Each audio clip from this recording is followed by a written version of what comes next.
Suite à l'épidémie de coronavirus, le 31 janvier, 181 rapatriés français de Wuhan avaient été accueillis en confinement médical dans un centre de vacances à Carry-le-Rouet durant 14 jours. Le gouvernement a choisi cette commune pour son isolement et parce qu'elle se situe à seulement 35 km du centre marseillais spécialisé dans les maladies infectieuses le plus pointu de France, l'Institut Méditerranée Infection, dont le professeur Didier Raoult est le directeur.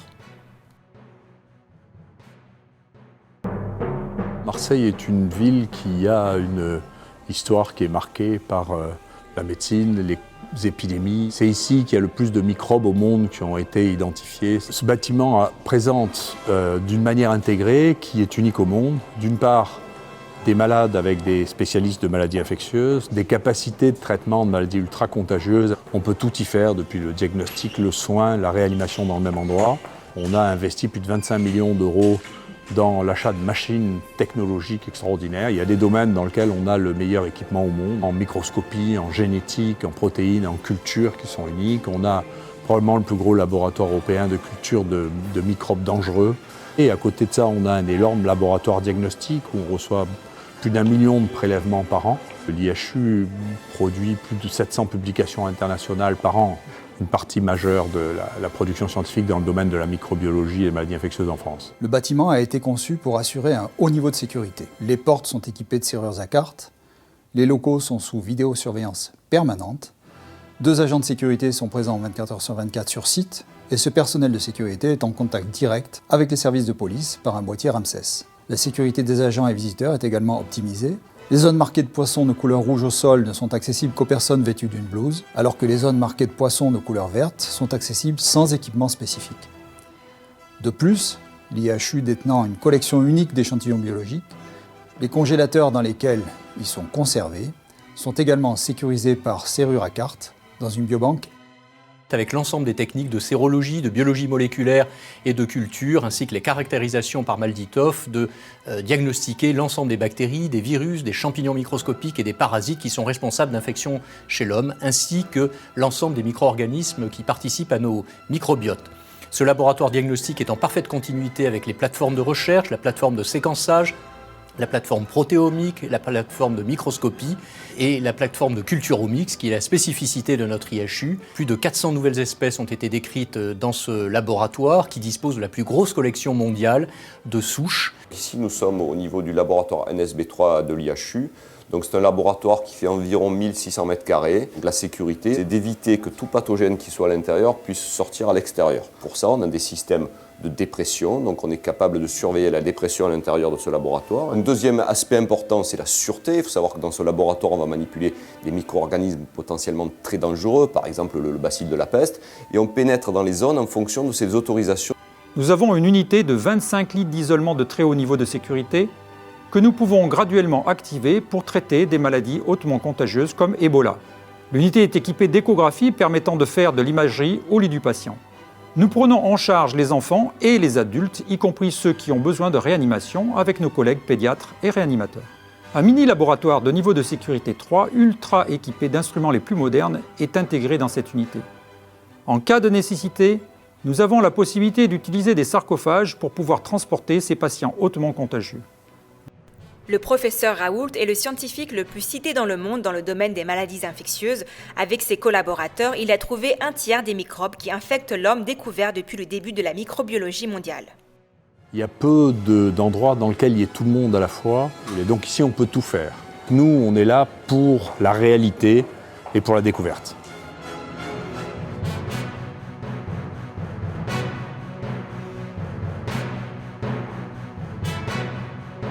Bonjour professeur Raoult, merci de nous recevoir à l'Institut Méditerranéen Infection. Est-ce que vous pouvez nous expliquer pourquoi est-ce que l'Institut est unique en France? Quelle est sa particularité? Écoutez, moi j'avais été conseiller du ministre de la Santé et de la Recherche il y a 18 ans maintenant. Et après toutes les crises sanitaires, je m'étais rendu compte que les crises sanitaires n'étaient jamais adaptées parce qu'on n'avait pas un centre dans lequel on pouvait avoir les malades, isoler les malades, avoir des moyens de diagnostic considérables au même endroit, avoir la recherche au même endroit, avoir un laboratoire P3, ici un laboratoire P3 qui fait 1600 mètres carrés, avoir des lits qui soient susceptibles d'être isolés, si vous voulez, et j'avais écrit ça pour le ministère en 2003. J'ai été invité à Shanghai en 2005 pour parler de maladies émergentes, et quand j'ai vu l'hôpital de Shanghai, ça m'a renforcé dans l'idée qu'il fallait absolument faire ça, puisque j'ai vu que à la suite de la réponse sur le SARS, la réponse de la Chine était exactement ce que je pensais qu'il fallait faire. Donc j'ai fait la même chose. Je n'ai pas réussi à faire quelque chose qui est cette dimension. En particulier, je n'ai pas réussi à avoir ce qu'il y a à Shanghai, c'est-à-dire un scanner en P3 qui permet de tout gérer de manière entièrement autonome. Mais on a fait ça à une certaine dimension qui permet d'avoir un étage entièrement autonome, y compris pour les maladies les plus contagieuses, de faire tous les tests sanguins, de faire tout le diagnostic sans prendre aucun risque pour l'environnement. Donc c'est en partie sur ce rapport que j'avais écrit, en partie sur mon expérience de 40 ans de maladies infectieuses, et en partie sur ce que j'avais vu à Shanghai, que j'ai décidé de faire ça. Et on a dessiné cet institut nous-mêmes, c'est-à-dire en voyant ce qui s'était passé dans différents pays, y compris en Italie, parce qu'il y a quelque chose qui n'existe pas à Shanghai, mais qui existe en Italie, qui sont les circuits extérieurs, vous voyez, c'est très très fonctionnel, comme ça. Plutôt que d'habiller les visiteurs restent dehors et peuvent discuter par interphone, et les patients peuvent les voir. Donc on a fait une synthèse d'un peu tout ce qui existait pour faire un nouvel institut. Oui, on a essayé de faire en plus dans cet institut que la qualité de vie soit bonne. Et donc, d'abord, le bâtiment est beau, on trouve, et puis il est décoré avec des fresques qui racontent d'une part les épidémies à Marseille. Donc il y a eu une épidémie de peste terrible ici qui a tué 30% de la population en 1720. Et d'autre part, on a demandé à un grand artiste, celui-là, qui est un grand artiste peintre de rue, de nous montrer comment il voyait les maladies infectieuses. Et donc il y a une très grande fresque, vous verrez, qui est une fresque qui montre les maladies infectieuses. En plus, on a fait pour les étudiants un amphithéâtre qui est comme les amphithéâtres grecs, si vous voulez, parce que c'est une ville grecque qui a été construite il y a très très longtemps à Marseille. Hein.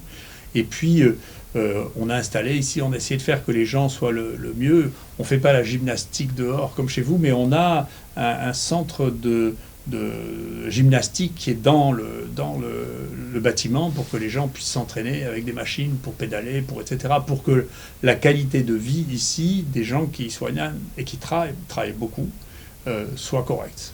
Et on a, en plus depuis 30 ans, fait le pari, qui est le même que la Chine, qui est celui d'un surinvestissement dans la haute technologie. Et donc on fait ce que j'appelle la course aux armements technologiques, c'est-à-dire on achète en permanence, où on utilise en permanence les nouveaux outils. Celui-là, c'est dans mon bureau, c'est le dernier. Vous voyez, c'est un microscope électronique de table qui vient à peine de sortir. On est les premiers à utiliser ça avant les Chinois.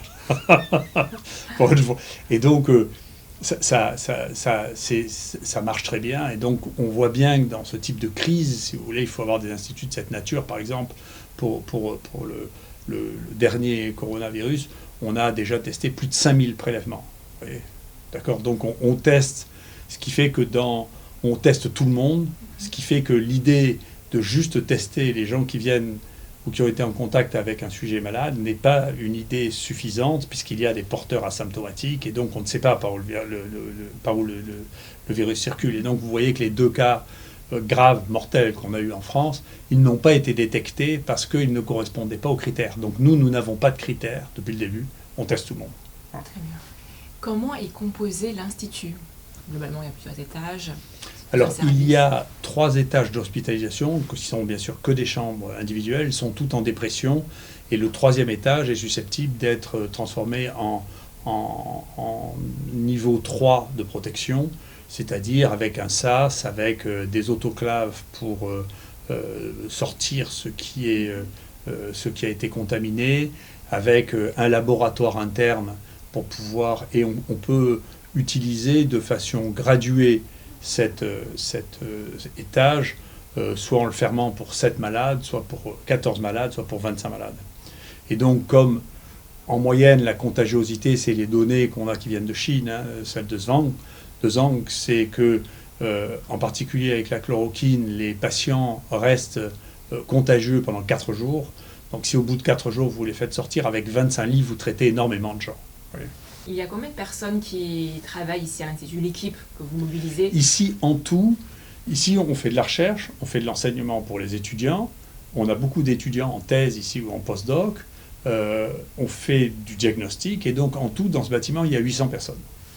Et vous recevez des échantillons à analyser de toute la France? On en reçoit ici de la périphérie, jusqu'à présent, parce qu'il y avait des laboratoires qui n'étaient pas ouverts encore à Nice, jusqu'à présent. Donc, on le faisait pour les gens de Nice. Et puis, les gens qui nous les envoient, on le teste. Mais il y a d'autres, on n'est pas les seuls laboratoires à faire ça. Comme vous le savez, c'est une technique très simple. Donc, au contraire, il faut la généraliser plutôt que la localiser. Donc, simplement, comme on est un pôle de veille sanitaire, on essaie de détecter les gens même avant que l'on ait su qu'en réalité on en trouverait sans identifier leur provenance. Donc on a commencé à tester tout le monde. Vous dites que c'est une technique assez simple. Est-ce que vous pouvez nous décrire les différentes phases, le processus pour dépister, analyser les échantillons? Oui, c'est une technique très simple parce que, par exemple, pour les prélèvements respiratoires, actuellement, avant ce nouveau virus, on testait 20 PCR, c'est la technique qu'on utilise, et donc de rajouter une 21e PCR, pour nous, ça n'est rien. Donc ce qu'on fait, c'est on reçoit le prélèvement, on le décontamine pour être sûr de ne pas infecter les gens qui vont le manipuler. Ensuite, on enlève les acides nucléiques, si vous voulez, qui nous permettent de reconnaître le virus. Et pour pouvoir reconnaître ce virus, grâce aux séquences qui ont été publiées extrêmement rapidement en Chine, on peut désigner ce que nous on appelle des amorphes, c'est-à-dire des bouts d'ADN qui se fixent spécifiquement sur ce virus et sur aucun autre virus. On met ça dans la machine et la machine a une amplification de ce qui se passe entre ces deux-là. Et puis, en fonction des machines, entre 40 minutes et 1h30, on a le résultat. D'accord ? Mais c'est quelque chose, nous, ce type d'examen de PCR, on en fait plus de 200 000 par an. Donc, si on en rajoute 5 000, vous voyez, ça ne change pas beaucoup notre travail. Donc, c'est un examen extrêmement banal. Dès que les séquences sont relarguées, donc ça c'est bien, c'est la Chine a relargué les séquences extrêmement rapidement. Dès que les séquences sont relarguées, on peut commencer les tests et très rapidement, il nous faut avoir un contrôle, c'est-à-dire un témoin positif, mais c'est très facile. On commande ou on fait une séquence artificielle du virus qui nous sert de témoin positif, et puis ça y est, c'est fini. Et que se passerait-il dans le cas si un des échantillons s'avère être positif, le processus? S'il est positif, on le contrôle toujours par... Nous, on a maintenant 3 techniques de PCR. Donc, quand il y a un qui est positif, en réalité, on en fait toujours 2. Mais si c'est positif, on le contrôle avec une autre technique. Nous, en plus, on l'enverra à un autre laboratoire pour que l'autre laboratoire le confirme. Mais bon, pour l'instant, on a eu un seul positif et qui a un positif très fort. Après, dessus, nous, bien sûr, on va tenter d'isoler le virus pour pouvoir voir si c'est exactement le même que vous avez ou si c'est un autre. C'est une vraie question. Et puis, ensuite de ça, on va voir peut-être si on peut utiliser des outils nouveaux, en particulier ça. Je le saurai, si vous avez de la chance, on le verra tout à l'heure, de faire, si vous voulez, un examen en microscopie électronique directement du prélèvement, dont on peut avoir le résultat en un quart d'heure, encore plus vite. Ah oui. D'accord. Donc j'irai plus vite que vous ce coup-là, si ça marche. Et lorsque vous avez eu la confirmation d'un autre laboratoire que le test est positif au Covid-19, à partir de là, vous contactez le patient, il est directement mis en quarantaine ici au 3e étage, c'est ça? Alors, pour l'instant, là, généralement, c'est des médecins ou SAMU qui nous envoient les prélèvements, donc c'est eux qu'on prévient. Et après, l'endroit dans lequel le patient est transféré dépend de procédures qui nous échappent. C'est pas nous qui... Donc, c'est les autorités qui décident s'il doit venir ici ou s'il ne doit pas venir ici. S'il vient ici, oui, on le met au 3e étage, tant qu'il est positif. Donc, on va le prélever tous les jours, et quand il sera négatif 2 fois de suite, on dira, écoutez, il est plus contagieux, donc il peut rentrer dans un circuit normal. Très bien. Il y a d'abord l'isolement, puis le traitement. Tout à l'heure, vous avez parlé de la chloroquine. Est-ce que vous pouvez nous expliquer ce que c'est que ce traitement? La chloroquine, d'abord, c'est un médicament que je connais très bien depuis très longtemps, puisque moi, j'ai été le premier au monde à utiliser la chloroquine pour traiter les infections aiguës, en dehors du paludisme. Donc moi, je traite les infections avec des microbes, des bactéries intracellulaires, qui sont des parasites intracellulaires, comme les virus. D'accord ? Et donc, depuis longtemps, j'ai écrit une revue là-dessus il y a 13 ans, on pense que la chloroquine sera un médicament qui doit être utilisé dans l'infection virale. D'accord ? Il y a eu maintenant 4 équipes différentes qui ont publié l'efficacité de la chloroquine sur 4 coronavirus différents. D'accord ? Le HKU, qui vient de chez vous aussi, Hong Kong, hein, le 229E, le SARS, et maintenant le virus récent de Chine. Et dans les 4 cas, la chloroquine inhibe la multiplication du virus, et on peut faire une déduction à partir de la concentration que l'on met dans le milieu pour empêcher la croissance du virus. Si cette concentration, on sait qu'on peut l'avoir chez l'homme, de penser que ça peut être efficace chez l'homme n'est pas une surprise. Donc dès que ce travail avait été publié, il y avait une conclusion, et il y avait d'ailleurs, je crois, une déclaration des autorités chinoises qui disait on va tester tout de suite cette molécule parce que manifestement ça marche. En plus, on connaît très très bien ce médicament qui a probablement été un des 2 médicaments les plus prescrits de l'histoire de l'humanité. C'était probablement aussi prescrit que l'aspirine parce que ça fait 70 ans que ça existe et qu'on traitait tous les paludismes avec ça.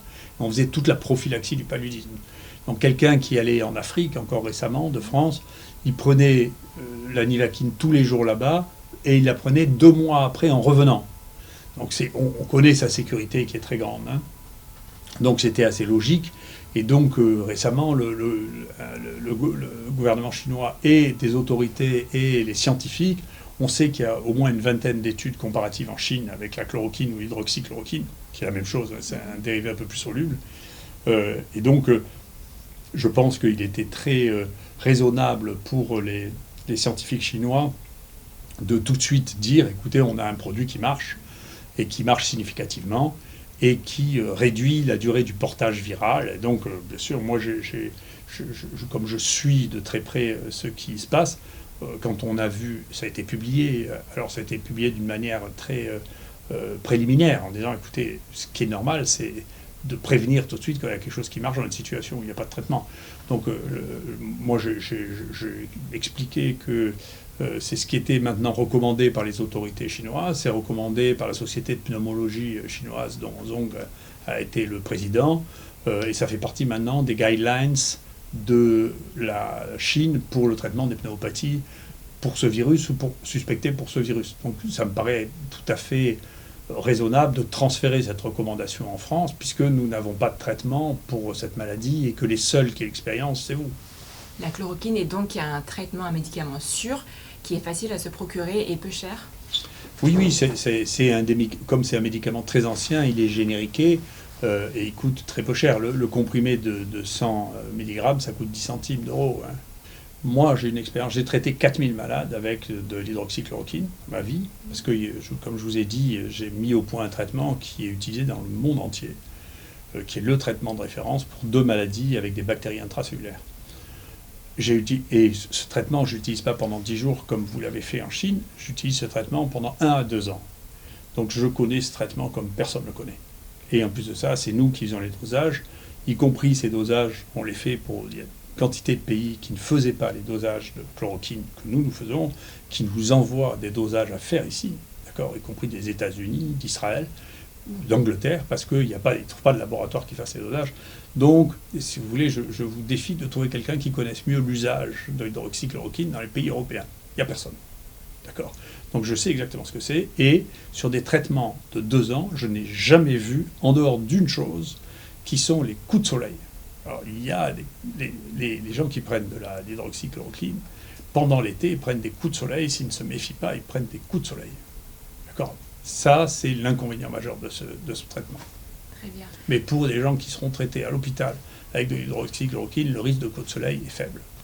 D'accord. Tout à l'heure, vous nous avez parlé de l'étude clinique qui a été faite en Chine sur la chloroquine. Est-ce que vous pouvez nous en dire un petit peu plus ? Sur combien de patients elle a été faite ? Nous, ce qui a été communiqué, je vous dis, ce qu'on voit, ce qui est enregistré en Chine, c'est qu'il y a 20 études comparatives qui ont été faites en Chine. Mais on a l'habitude, vous savez, quand on fait des expérimentations, on a l'habitude de surveiller au fur et à mesure. Et s'il y a quelque chose qui est significativement plus efficace, on doit théoriquement arrêter l'étude parce que ça cesse d'être éthique de continuer une étude dont on sait déjà les résultats. Quand c'est bon pour les malades, on doit s'arrêter et dire écoutez, c'est bon pour les malades et maintenant on les traite tous.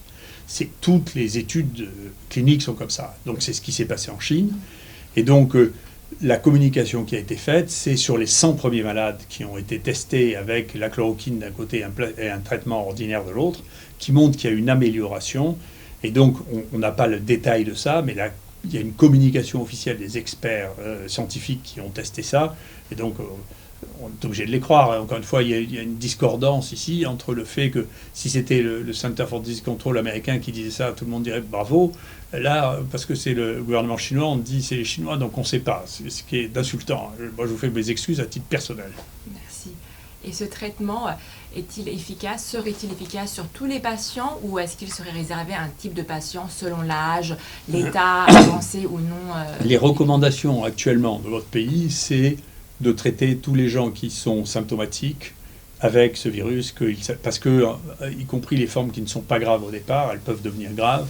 On sait qu'il peut y avoir des formes graves chez les gens jeunes, donc il n'y a pas une vraie prédiction possible en fonction des conditions du patient pour savoir s'il va faire une forme grave ou pas. Il y a des gens jeunes, il y a des gens qui n'ont pas de pathologie. Bien sûr, ceux qui sont plus âgés, ceux qui ont déjà une maladie, ont plus de risques de faire une forme grave, mais les autres, ça ne veut pas dire qu'ils ne vont pas évoluer sur une forme grave. Et comme le médicament est vraiment anodin, on ne voit pas pourquoi on ne traiterait pas les gens qui ont des formes débutantes. Souvent, les formes qui ne sont pas graves, c'est les formes débutantes, c'est plus facile de les traiter à ce moment-là. D'accord. Est-ce qu'il y a d'autres pays qui l'utilisent? Et en France, qu'est-ce qu'on attend? Faut-il le feu vert du ministère de la Santé pour pouvoir commencer à donner ce traitement?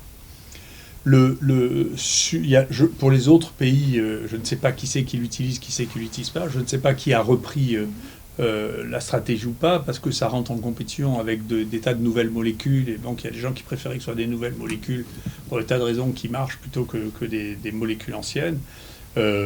Pour la prise en charge thérapeutique, les recommandations viennent du ministère, mais les traitements viennent individuellement des médecins qui prescrivent. Ce traitement ne fait pas l'unanimité chez les scientifiques. Certains émettent des réserves. Pourquoi? Je ne peux pas vous dire que je sache. Je ne comprends pas. Si vous voulez, les seuls qui aient l'expérience sont les scientifiques chinois. Personne d'autre a l'expérience. Ils disent quelque chose et celui qui est le porteur de ce message, Zhong, est quelqu'un qui est très connu. C'est quelqu'un qui a une production scientifique extraordinaire. C'est un grand scientifique. Tout le monde sait que c'est un grand scientifique. Et donc, que des gens qui n'ont jamais traité un patient qui avait un coronavirus chinois disent, les gens qui en ont traité des centaines et qui sont les plus grands scientifiques de Chine disent ça, et moi je pense le contraire, c'est simplement parce qu'il y a des gens qui pensent toujours différemment, ça c'est la vie. Après, ce qui est plus embêtant, c'est qu'il n'y ait pas une véritable information qui se fasse. Moi, c'est ce que je recommande, c'est que nos autorités de santé se mettent directement en contact avec les autorités de santé chinoises pour comprendre pourquoi les autorités de santé chinoises ont pris cette décision, plutôt que de demander les avis des uns et des autres, parce que vous savez, quand vous demandez les avis aux gens, il y a 10 personnes, il y a 10 avis différents. Donc c'est pas étonnant qu'il y ait des avis différents. Ce qui est étonnant, c'est qu'on en tienne compte. Travaillez-vous sur d'autres traitements pour lutter contre le Covid-19? Est-ce qu'il y a un vaccin sur lequel vous travaillez à l'Institut, par exemple? Non, si vous voulez, nous, on n'est pas du tout spécialistes des vaccins. Globalement, si vous voulez, à mon avis, il y a eu très peu de situations dans lesquelles on a pu mettre au point, dans le temps de l'épidémie, des vaccins, parce que vous avez bien vu, les épidémies apparaissent et disparaissent. Si vous faites un vaccin qui arrive, le temps que vous l'évaluiez, que vous le mettiez en forme et que vous le testiez, la maladie a disparu. Donc, si vous voulez, je ne crois pas que ce soit une stratégie qui soit fonctionnelle, dans la plupart des cas. Voilà. C'est quand il y a le contre-exemple qu'on a, c'est celui d'Ebola, mais Ebola, ce n'est pas une maladie épidémique, c'est une maladie endémique. Donc, pour la zone d'Ebola, c'est très bien de pouvoir avoir un vaccin, parce que vous savez que vous allez dans cette zone, mais imaginez qu'on ait fait un vaccin contre le SARS. Qu'est-ce que vous feriez d'un vaccin contre le SARS maintenant? Qu'est-ce que vous en feriez? Il n'y a plus de SARS. D'accord? Donc, on ne saurait pas quoi en faire. Donc, vous ne pouvez pas faire des vaccins contre des maladies qui sont des maladies qui font des petites épidémies et qui disparaissent. La propagation du Covid-19 s'est accélérée en Europe, notamment particulièrement en Italie, mais elle s'est ralentie en Chine. Est-ce que selon vous, vous pensez que la France serait prête à faire face à une éventuelle épidémie qui s'annonce? Si vous voulez, je ne peux jamais répondre à des questions qui concernent l'avenir. Voilà. Simplement, ce que j'essaie de dire ici depuis le début, je crois que c'est le plus important, c'est qu'il faut faire attention. Très souvent, la peur est plus dangereuse que la maladie elle-même. D'accord ? La maladie elle-même, pour l'instant, en dehors de la Chine, elle a tué extrêmement peu. Il y a très très peu de morts en dehors de Chine. Donc ça a été un problème chinois qui a l'air de diminuer et de régresser. Comme souvent, d'ailleurs, on peut penser que, comme beaucoup d'épidémies de coronavirus, ça va disparaître au printemps. C'est ce que font presque toujours les coronavirus. Ça rappelait que le SARS, ça s'est arrêté en juillet. Les coronavirus humains, généralement, nous, on a une série de 2000 coronavirus humains qu'on a diagnostiqués. Ça s'arrête tout le temps au printemps. Donc il est possible que celui-là fasse pareil. Peut-être qu'il fera autrement, parce que c'est un autre virus, mais il est possible que ça fasse pareil. Donc je redoute plus les mesures liées à la peur que le nombre de morts que nous compterons à la fin. Je ne crois pas que le nombre de morts que nous compterons à la fin sera comparable de près ou de loin au nombre de morts qu'on aura eu par la grippe. Pas du tout. Il y en aura beaucoup moins.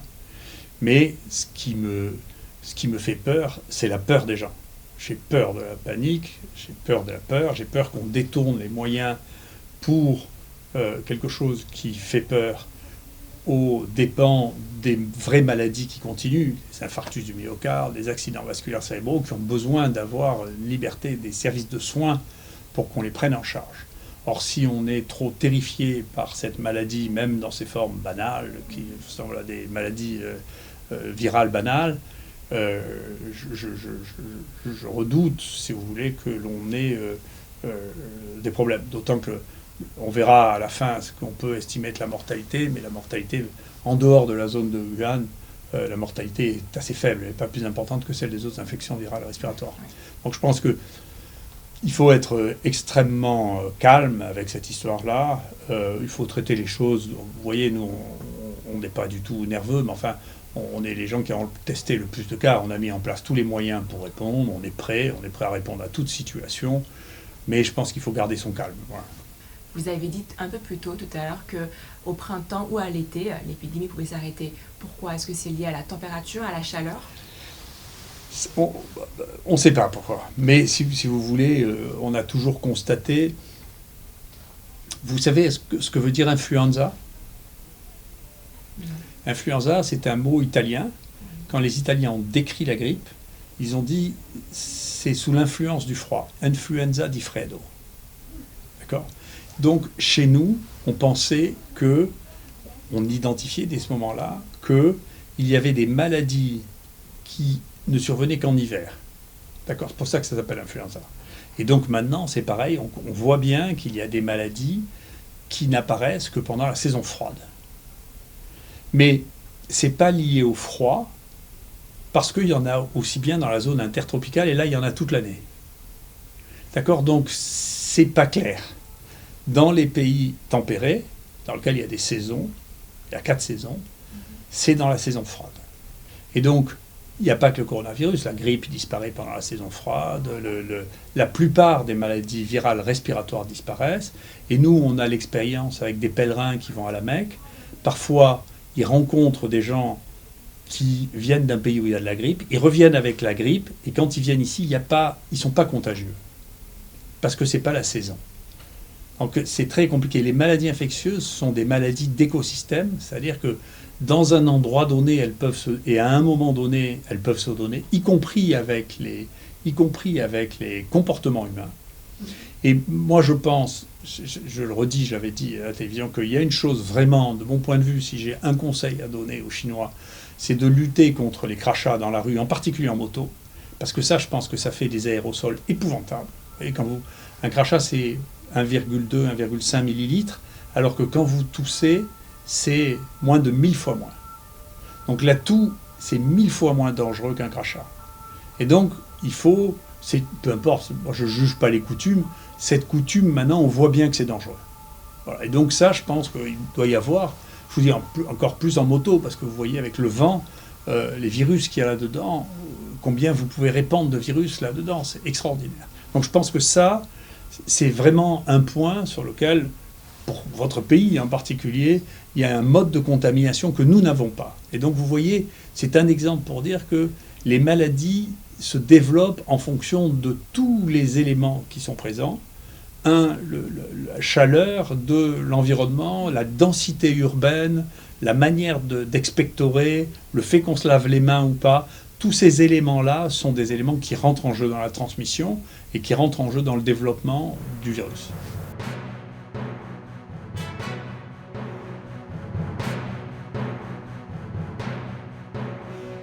Reportage par Mandarin TV.